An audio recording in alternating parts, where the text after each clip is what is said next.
Hello everyone, welcome to my channel interview with expert. I am doctor Ravikant Jaiswal. आज हम सबके सामने मैम अवेलेबल है। Ma'am doctor Sarika Singh, assistant professor Ashoka school of business. Ma'am NET qualified हैं, BHU से PhD हैं।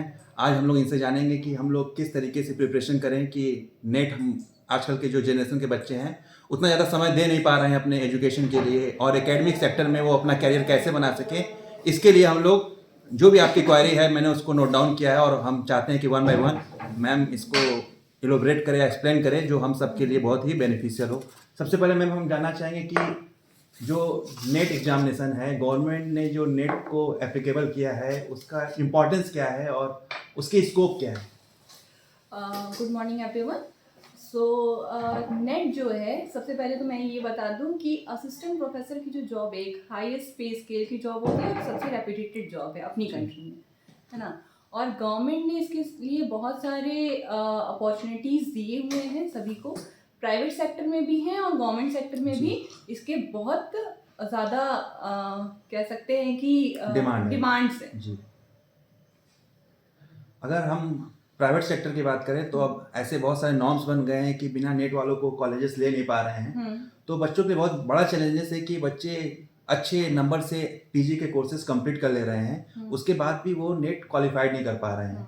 तो ऐसी क्या समस्या आ पा रही है, या किस तरीके से बच्चों को तैयारी करना चाहिए, या फिर उनको एक सही ट्रैक नहीं मिल पा रहा है। उनको लगता है कि भाई वो कलेक्शन कर लिए मटेरियल का, एक सर्टेन टाइम पे वो उसको कंप्लीट नहीं कर पा रहे हैं। तो एक स्ट्रेटजी क्या होना चाहिए बीइंग स्टूडेंट जो रिसेंटली अगर पीजी कंप्लीट करके आया हो उसकी।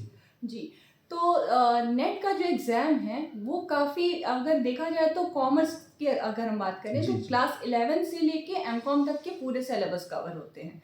तो सबसे जो बेसिक चीज़ है कि आपका कॉन्सेप्ट काफ़ी क्लियर होना चाहिए नेट के एग्ज़ाम को क्वालिफाई करने के लिए, क्योंकि क्वेश्चंस कभी भी स्ट्रेट फॉरवर्ड नहीं पूछते हैं, उसमें आपको लिंक्स करने पड़ते हैं।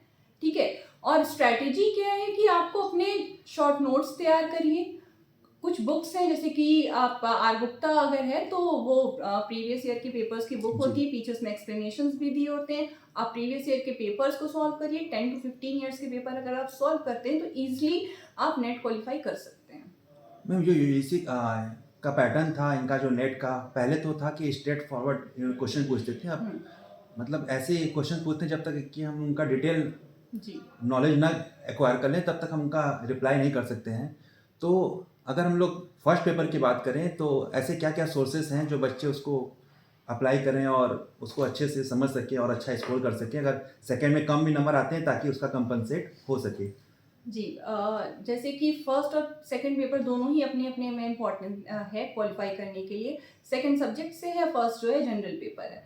तो फर्स्ट के लिए क्या है कि आप करंट अफेयर्स जो चीज़ें हैं आपकी, ये इंग्लिश कॉम्प्रीहेंशंस हैं, डेटा एनालिसिस जो आता है, डेटा इंटरप्रिटेशन, उन सब की प्रैक्टिस, डीआई आप अगर सही कर लेते हैं और इंग्लिश के पैराग्राफ अगर आप सही कर लेते हैं, तो अगर वो दोनों एकदम सही जा रहे हैं तो कहीं ना कहीं आप एक अच्छा स्कोर गेन कर सकते हैं। और जेआरएफ अगर क्वालिफाई करना है तो आपको फर्स्ट पेपर पे ही ज़्यादा कमांड होना चाहिए। सब्जेक्ट से जो आ रहा है, लेकिन आपका स्कोरिंग जो है फर्स्ट पेपर ही कराता है। जैसा कि मैम आपने कहा कि अगर हमको तैयारी करना है तो जेआरएफ लेवल पे करनी चाहिए, और साथ ही साथ आजकल के लोग की एक फिनोमिनन हो गई है कि हम फर्स्ट और सेकंड मैनेज करके किसी तरीके से पास हो पा रहे हैं। तो उसमें क्या हो रहा है कि परसेंटेज ऑफ पासिंग बहुत कम आ पा रहे हैं जी। और बच्चों का ये कहना रहता है कि जो स्टेटमेंट टाइप क्वेश्चंस होते हैं उसमें बच्चे कंफ्यूज हो जाते हैं। क्या ऐसे क्वेश्चंस की संख्या में धीरे धीरे बढ़ गई है? तो इस पे प्रैक्टिस करने के लिए ऐसा क्या चीज़ किया जाता है, क्योंकि इसमें बहुत सारे कंफ्यूजन वाले क्वेश्चन होते हैं जो स्टेटमेंट रिलेटेड होते हैं और टाइम टेकिंग होते हैं। क्या इनको बच्चों को एक्वायर करना चाहिए या फिर अटेम्प्ट करना चाहिए या फिर छोड़ देना चाहिए? नहीं, अटेम्प्ट तो सर सारे ही क्वेश्चंस करने चाहिए, क्योंकि इस एग्जाम में नेगेटिव मार्किंग नहीं है, जो कि अभी तक एक एडवांटेज चल रहा है। तो अटेम्प्ट सारे ही क्वेश्चंस करने चाहिए। जैसे कि मैंने पहले बोला कि अगर आपको कॉन्सेप्ट क्लियर है तो आप लिंक कर सकते हैं क्वेश्चंस को, मतलब कि आप उसमें अरेंज कर सकते हैं। और अगर कुछ नहीं समझ में आ रहा है तो आप एलिमिनेशन मेथड का यूज करिए कि कौन सा इसमें से ऑप्शन नहीं हो सकता और कौन सा सबसे क्लोज ऑप्शन जा रहा है। इस तरीके से हम क्वेश्चंस को सॉल्व कर सकते हैं। बिल्कुल सही है।